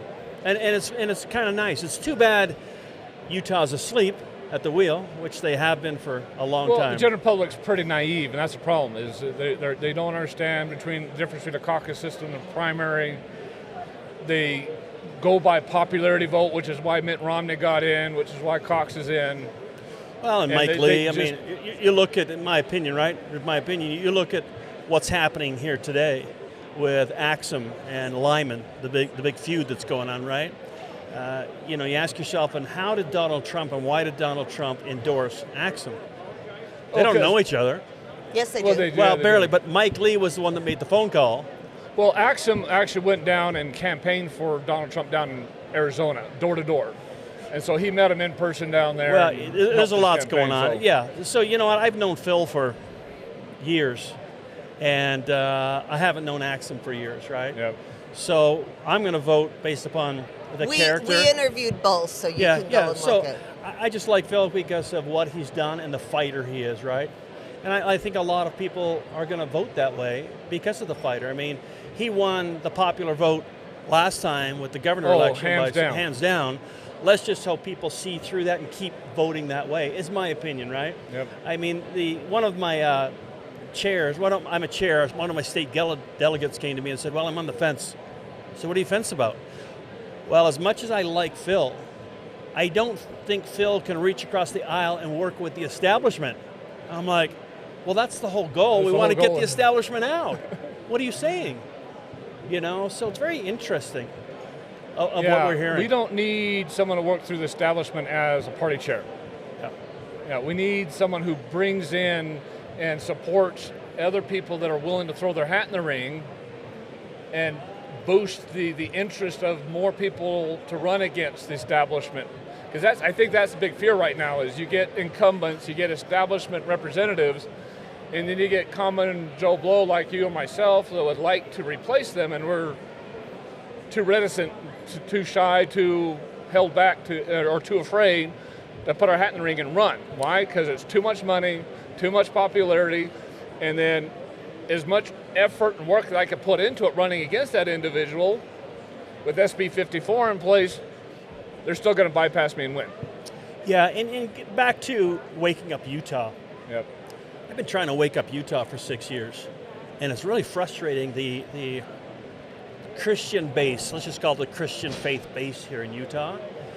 They really have their heads in the sand, and they feel that unless someone gets up on a pulpit and tells me what to do, I just feel all's well in Zion. Well, Zion's in trouble, dude. If you think Utah's Zion, we're in trouble. We're in big trouble. And I think people need to wake the hell up and get involved in their communities, right? We need to get involved. I mean, we do a lot of counter events, meaning right now in downtown Salt Lake, there's a group called PSL. They're a socialist group, and a group called Indivisible Utah. Man, these guys are growing with leaps and bounds. And what are they doing? Socialism. They want to overthrow. But specifics, just so the audience can well, see. 3 weeks ago there was 8,000 of them on the Capitol steps. I don't need to speak no more to that. It's, the signs are very foul. They talk about overthrowing the government. They talk about overthrowing Trump and Elon Musk and Doge, and the list goes on. And they're growing and they're funded. They've got over a $500,000 fund, a bailout fund it's called, and we know that specifically. I mean, these people are poised. Probably George Soros money. Well, and they get bussed in. We found their buses in another city when they do this. So they're getting bussed in. I'm telling you, it's so organized. I kudos to them because how organized they are. They do know how to organize, but they're growing. They're not going away. This is the next BLM, Black Lives Matter movement, and it's here in Utah. It's probably the same movement, just rebranded. And different people, we see the same characters. But, if you guys need, I'd love to put your podcast on my Instagram to get you guys growing a little bit. Love to help out in any way I can. We would love to get ourselves out there. It's another reason, though, why the party, once we choose tonight or today, the party needs to unite behind that. Because if we don't stay organized like those groups, they win. They'll win. Right. You bring up a good point because I was talking to my wife. You get the best you can get, and then you build upon it. Yes, I 100% agree that's what needs to be done. I'm worried it won't be done because through all the media that's happened on social media, there's a lot of infighting that's gone on the last 3-4 weeks, really nasty stuff. And I'm just wondering how we're delegates, we see it. Yeah, I'm wondering how that will be polarized. What's interesting is that fight isn't really going on between the two candiats. No, it's the people. Driven. Oh, no. Yeah, it's the people. No argument there. No argument there. But I think we need to figure that out. Uriah made a really good comment. We've got the choice between better, best. We don't have a Biden in there. We've got a better, best candidate situation here. And if all we get is better, we better stand behind the better. Well, we could do the Cox thing and disagree better. Yeah, Just kidding. no. Well, thanks for your time, guys. I look forward to appreciate you listening coming more. on. I'll help you in Yeah. any way we can. Yeah, we'll take a card and Okay. put us out there. We should have. So we're live. So right in the mic there, introduce yourself, where you're from. Okay, my name is Rory Stewart. I'm from Syracuse, Utah. So yeah. And how did you become a delegate? I became a delegate because I've always kind of known I wanted to go into politics and get involved, and so I actually was a high school intern at the Utah State Capitol. And then from there, I met a couple of legislators like Carrie Ann Lisenby and Trevor Lee. And Trevor was Those are like, good ones. Yeah, Trevor was like, hey, you should get involved. You should come to caucus night. And I was like, I don't know what caucus night is, but I'll come. And so I showed up, and my neighbors were like, yeah, you should be our precinct chair. You should be our state delegate. And so I ran and got it and stuff. And so I became a precinct chair and state delegate at 18. So, yeah. As a high school student. Yes, as a high school student. That is incredible. Yeah. Incredible. So what, in your opinion, tell us the differences between a normal primary and a caucus.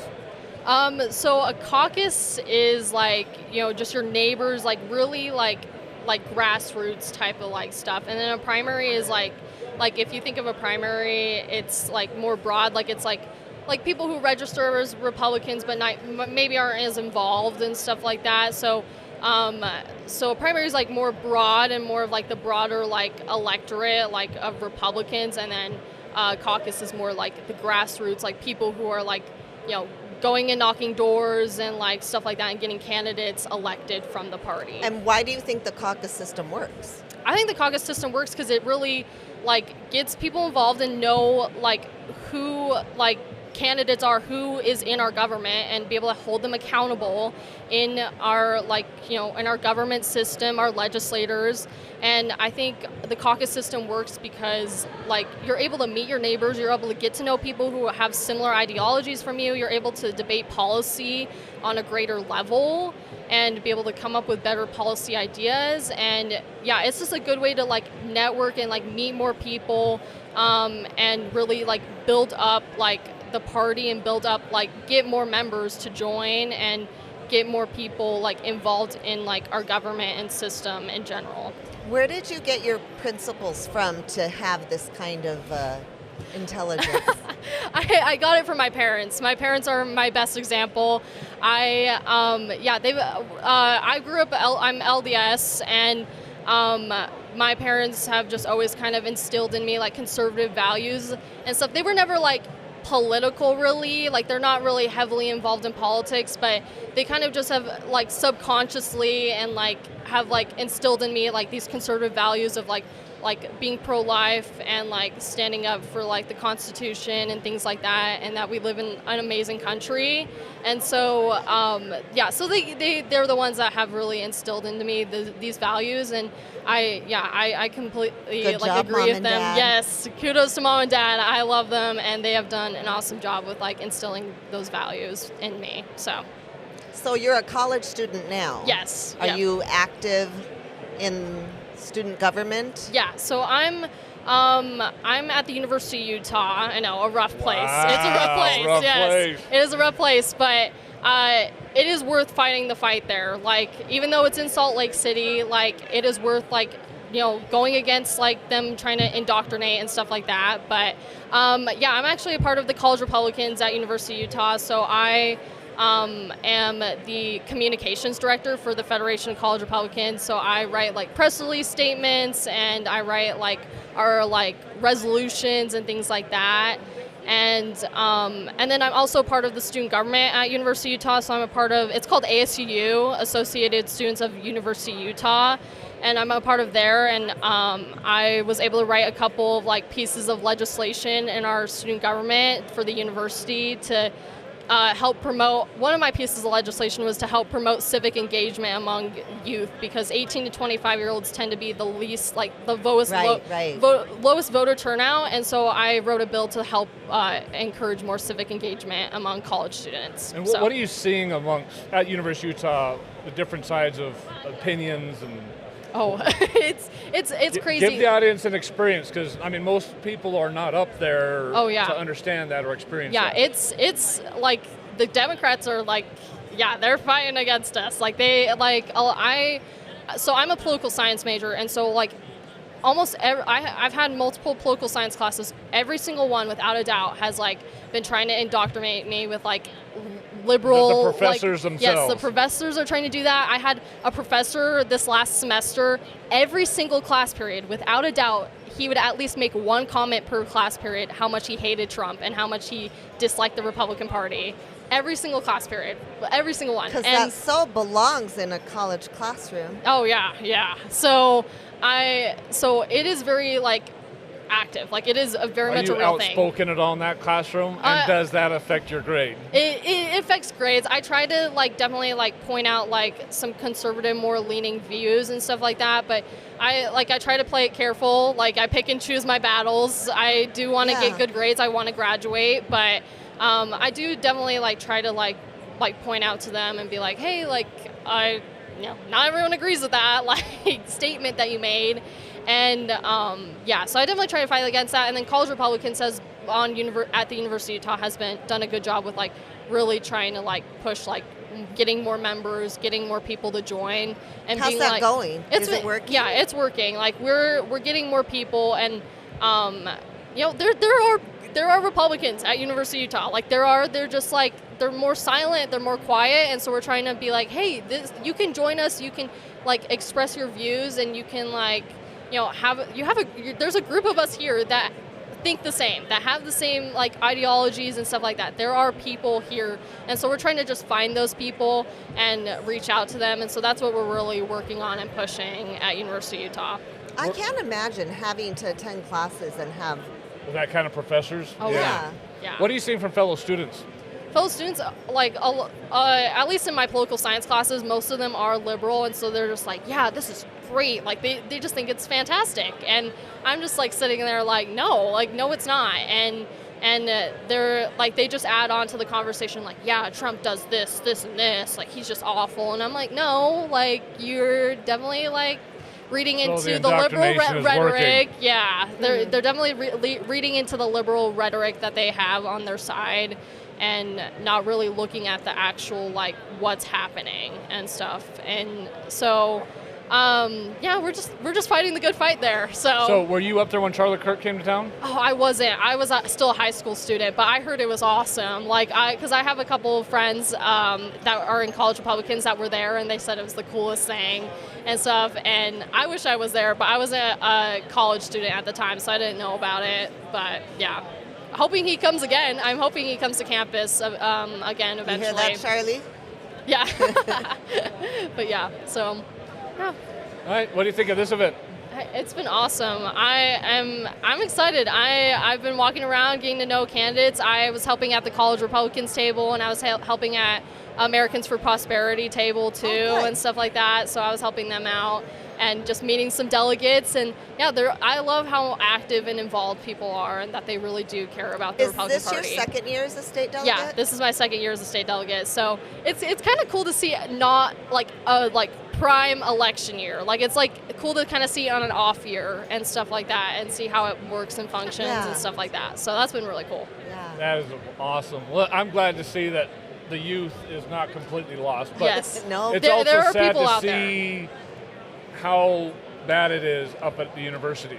Yeah. And even down at BYU, I'm seeing a lot of that. Yeah. So no, yeah, there are young people that are conservative, that are Republican, and yeah, they're always welcome in the Republican Party, and to like reach out to College Republicans, and always welcome like to like reach out and stuff like that. Like I'm here, there's people like and stuff like that exists that are like teenagers. So Rory's our future, and she's been mentored by some great people. Yes, I have. Well, I hope it gets bigger, because it'd be sad if our next generation is that lost, but I'm seeing a lot of problems in that next generation. Yeah. No, we're definitely trying to set ourselves up for like a good future, a good Utah Republican Party. That's why I'm really trying to get involved like right now, is because I want the future of our party to be well established, good like conservative people who want to carry on like conservative values and move the party forward in the state of Utah, and just get redder and stuff and have more people join. So You're yeah. awesome. Yeah, awesome. You're awesome. Yeah, thank you guys. I Thank you appreciate for it. I coming love your on. guys' podcast. All right, Rodney Gardner, right there in the mic for us. Introduce yourself and where you're from. Yes, Rodney Gardner from right here in Orem, Utah. And currently I'm the commander of the American Legion Orem Post 72. We do over 100 funerals a year, military rites for veterans. Oh, nice. And I'm also on the Orem City Events Commission. I'm a retired superintendent of a school district, principal. Which school district? Well, my wife's from Wisconsin, so since no one in Utah would hire me as a vice principal, I had to go to Wisconsin to get hired as a principal, and then I became a superintendent. And so how long were you in Wisconsin for? I was in Wisconsin for 9 years. 9 years? And then I retired, moved back to Utah with my family. I have 8 children, many grandchildren and great-grandchildren. And I decided to run for the new Timpanogos School Board. Oh. As a principal, I always reminded my teachers who we worked for. We work for parents to help them educate their children. I believe that parents have rights and that we work for them.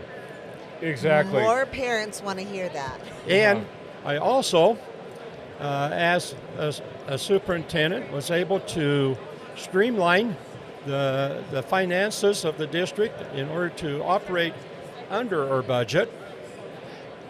At the same time, providing a new computer lab and bringing in programs to enhance student learning to help them to be successful in the world. That's awesome. What are your thoughts on having the school system or the Department of Public Education turn back to the states? Well, I don't think it ever left the states if you read the United States Constitution. Thank you. Our federal government has taken upon themselves authority that they don't have and was never given to them. Education has always been a state right, and the Constitution says the federal government, they don't have any authority unless it is given to them by the states, and the states by the people. So there's lots of things there. For an example, as a superintendent, I had our valedictorian come to me and said, Mr. Gardner, can we have an opening prayer at commencement or graduation? And I looked at him and I said, I can't answer that question. If I did, I'd be interfering with education, which is against our Constitution. You want to have a prayer, you have a prayer. You don't need my authorization. There you go. So I'm glad they at least said that much. They didn't just shut you down. Right, and I know at that time there were people out there saying, oh, we can't have prayers in school. Well, I would remind them that whenever there's a test, there's prayers in school. Yeah, every student out there is praying for it. Have you heard of what's going on up in Washington State? In which area?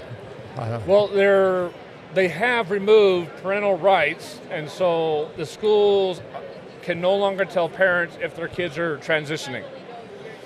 Yes. They cannot release any medical records to the parents. They can't disclose anything to the parents anymore. Well, I think if that's the case, and it ought to go to a higher court, that it eventually be overturned. Well, it got signed into law. The governor signed it. Right. So now someone needs to challenge it. I don't think they have enough conservatives up there to challenge it. Yeah, I used to live in the state of Washington that was my first teaching assignment. In fact, right out of BYU, I got hired over the telephone to go up there and teach business. Oh, really?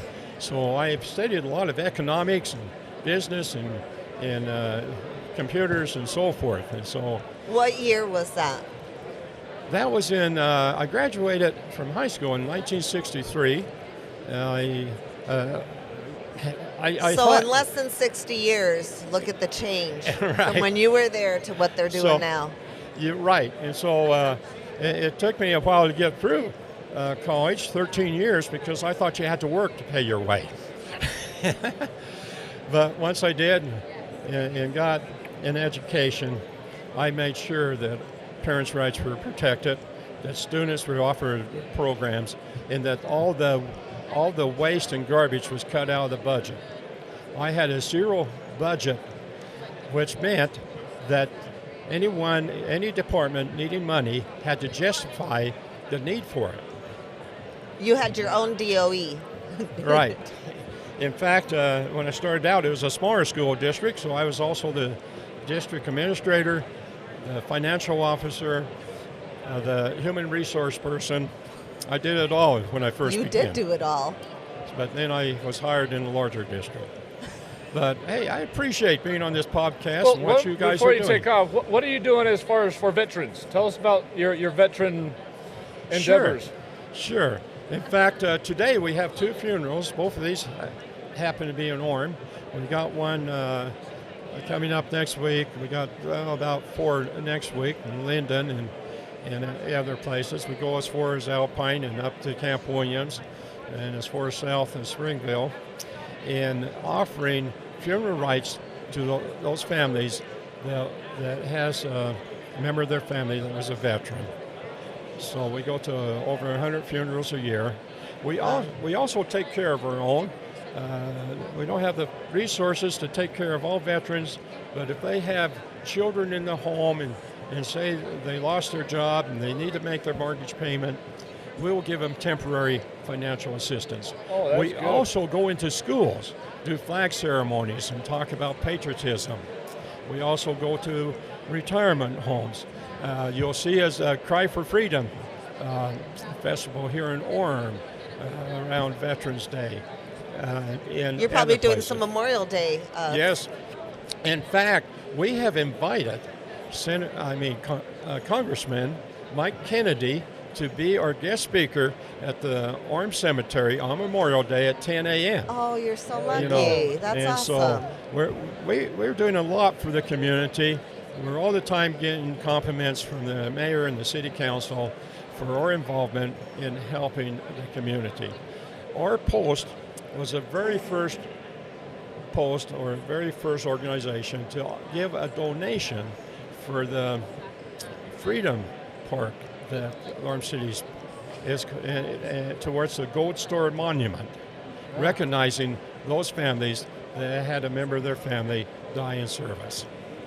That's wonderful. So, Well, I greatly appreciate you helping the veterans because they definitely need it. they sure do. They deserve it. And so anyone that would like to join Orem Post 72, get an opportunity to go to the cemeteries and shoot a rifle. There you go. Just contact our post, Rodney Gardner. Rodney Gardner, And I thank appreciate you that. so much. Appreciate you being on board with us today. Right. And anyone living in Orem, I'd appreciate your vote for school board member of the new Timpanogos School District, Area 6. Yeah, And they got the new district coming in. Yes. They just split. Unless you can find someone that is better qualified than myself. There you go. If I can, I'll vote for that person myself. But you right go. now, I think You I'm the sound best very qualified. well qualified. Okay, thank you very much. Thank Thank you. Well, for the audience, kind of introduce who you are and where you're from. Well, I'm Lisa Shepard. I live in Provo, and I actually used to live right next to you. You were our neighbors growing up. Yeah, I represent Provo and Orem on Utah House, District 61. Very nice. So, kind of tell us how you got into politics and.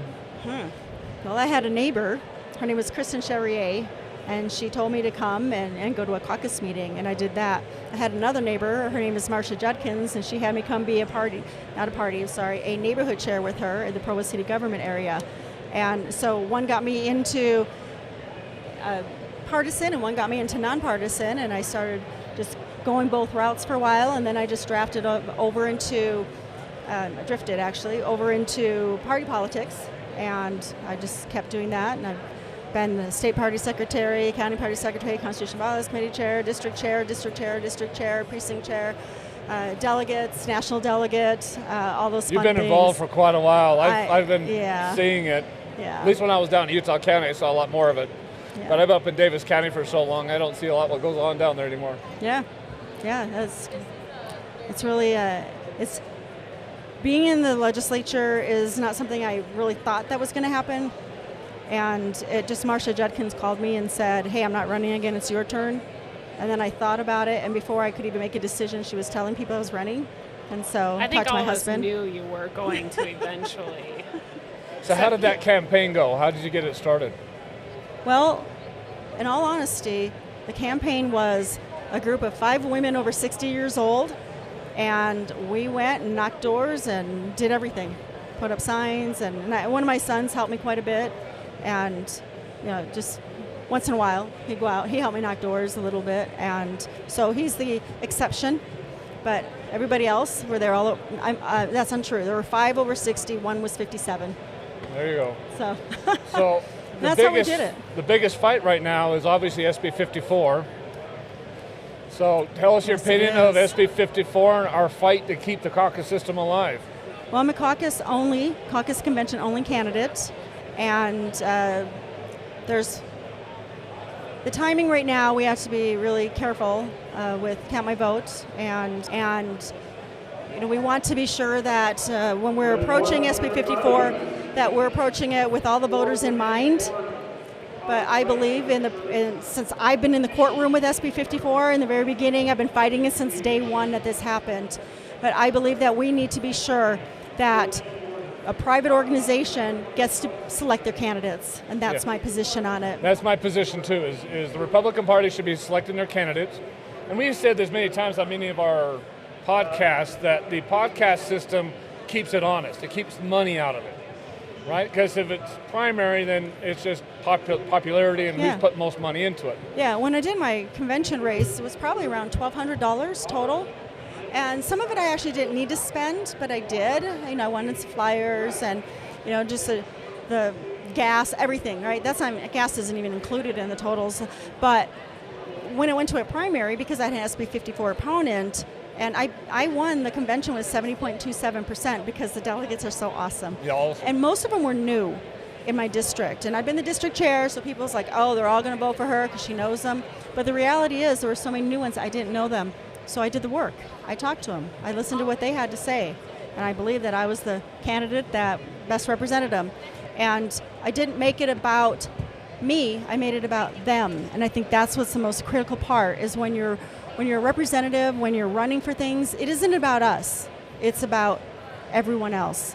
And I try to do that in my legislation as well. And I got a really fun bill that is instant transparency for the voter.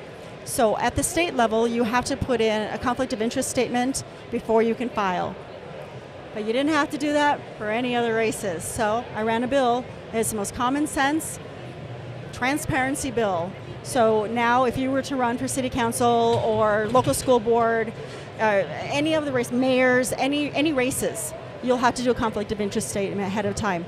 That way, I get to know what I might think is a conflict of interest, and you can tell me. It also allows your opponent to be able to take a look and say, hey, wait a second here, and be able to challenge those things. I think that's just total transparency, and that's really where I want to go with everything. It should be absolutely transparent. Yep. I mean, we as the public just need to know. Absolutely. And that's the problem between the caucus system and a normal primary is you can hide a lot in a primary, whereas when you're talking one-on-one with the delegates, it's open honesty. You really can't obfuscate from that and hide behind a TV commercial or some billboard. You got to face the people, and that's why the caucus system works so well. So we got to keep that strong, but there's a huge fight to get rid of it, especially here in Utah. I mean, we're one of the last states to have it. Yeah, there absolutely is. And so, I'm one who wants to get rid of it, and because people know that about me, some people recruited my opponent who ran last time, and that's fine. He actually told some of the delegates that, so that's fine. It doesn't make him a bad person, it doesn't make anybody a bad person, but if you want someone who's going to fight for that one-on-one accountability that you're talking about, then it's going to be somebody who probably really cares more about the caucus convention process, because I face 88 delegates. I told them they're my board of directors, right? At the convention, I have directors' chairs. You have someone to answer to. And yes, and someone like in a quick listen to. Now, that doesn't discount the primary voters. It doesn't discount the rest of the constituents. Because for me, I'm actually knocking doors right now. And I'm not knocking doors for a campaign. I'm knocking doors, returning a report. And I don't know anybody that's ever done that before, but I think that's from my party experience, being a district chair, being a precinct chair, being all the things that I've done. It's always been about talking about what's happened. And so I'm going and I'm reporting to them, giving flyers, and this is what happened up at the legislature. Town halls are exceptionally important. So I've invited every precinct chair to have a mini town hall with their precinct. Some of them have done it, some haven't done it. But I think transparency, returning and reporting, continuous communication, and staying on the principles are really important. But you can't put a bill in and think you're going to get 100% of that bill through. No. Except for my bill, House Bill 504. Didn't have to do any amendments on it. We had to do a coordinating clause at the end. That's just because another bill might have had a couple pieces of language that we need to change a few words. Like I don't remember what it was. Very, very simple. And I wish I remembered what it was. I just don't. But anyway, I didn't have anybody have to make any amendments to it because I did all the work ahead of time. I met with all the stakeholders, talked with them, had some people on Zoom, we had everybody around, and we figured out what the best policy was. And there's some other aspects of that bill too. So what we did is we just listened to everybody, and we put into legislation, went forward, and there were 2 Democrats that voted against it on the Senate floor. But outside of that, everybody voted for it. So, I mean, it is clear transparency, and I don't know why anyone would ever vote against it. So, we need the same transparency. I mean, obviously we want to get rid of SB 54, but right now there's a big signature process, and even that is not transparent right now. They're not divulging. That's my House Bill 457 from last year and 458. Yep. They're both reintroduced. We're going to talk about those in interim. Be sure you're watching or come up to interim to give your opinions on that. We're going to be talking about transparency in the signature verification process. So my 457, which didn't get out of rules because there were some competing bills and some complementary bills, and I'm a freshman and I had a lower bill number, right? But my 457, what's amazing about that one is when the signature is verified on a candidate's petition, instantly, if you press, as soon as they verify it, an email would shoot to you. If we have your email address, so we'd really want to have people put their email addresses with the county clerks, it will email you to let you know that your name was just verified for a candidate's petition. Then within 24 hours, it would go public. And then within, I don't remember, it's 3 or 5 days because there's so much and it's been a couple months, but I think it was within 3 days from the day it goes public, you have to be able to remove your signature. And what's important about that is we've had some fraud cases. Yep. And so that is transparency. Nobody believes that Cox got his signatures, and it's kind of being proven that he didn't have them. Yeah, there's controversy definitely over that one, and I think that this bill would just put sunlight on everything. Yep. And the people who are collecting signatures, if anyone has the desire to add a couple of names to it and move names around or do whatever they're doing, I think that having this transparency will really help. That are, what do they call it? Private. They're private and withheld. Private and withheld. Withheld. Yeah. Right, and really this should be just a small quantity of people that would qualify for that. There was a bill this year. But how would anybody qualify for that? Because if you're affecting the entire... I think our sheriff and judges, they would be ones that would be withheld, and that would be proper to do that. There are some situations where, if you've got someone is following you, what's it called? Stalking. Right, if you've got a stalking injunction against somebody, if you need that protection for safety reasons, that's okay. But if you're going to be a member of the Republican Party and you're going to cast and you're going to sign on someone's petition, the Republican Party should know who those people are. I should be able to know who they are. My opponent should be able to know who they are. Everyone should be able to know who they are and be able to have that conversation. And there's a couple other ideas flying around. We'll see what happens. We'll see where it comes to in our interim session, because in the interim, you have the Senate and you have the House. So you don't go to the House and get it passed like you do during session and then go to the Senate and try to get it through. You all meet there and you have that discussion. I think that's going to be a really healthy discussion. Some people are really opposed to having those signatures public because they think it's like a ballot. I don't think it's like a ballot, because I know several of my supporters and strong supporters. I think they get worried about becoming vilified if their neighbor. Yeah. No, like today, there's going to be some people that get vilified for who they vote for party chair. I've been vilified today, and I'm supporting Chairman Axon. And the reason I'm supporting him, which is kind of obvious right here with my pin, the reason I'm supporting him is because I've known him for a lot of years. I know his character. I've worked with him in the party. And the best part of all of it, I have worked with a lot of chairs. I've been on, I just put this on a post somewhere. I've been on the State Central Committee since Moses parted the Red Sea. Okay, and so I've been through a lot of chairs. I was a state party secretary with two different chairs. And one was fighting SB 54. And because he was fighting SB 54, it's right when it happened, James Evans, and there was people who didn't want him. And then, we started, huh? And then the next one didn't want to fight it, but the State Central Committee did, so we had a lot of turmoil in that one. So I forgot where I was going because that beautiful song's being sung. No worries. Anyway, I probably better get down to the floor. No problem. Thank you. Thanks for coming on.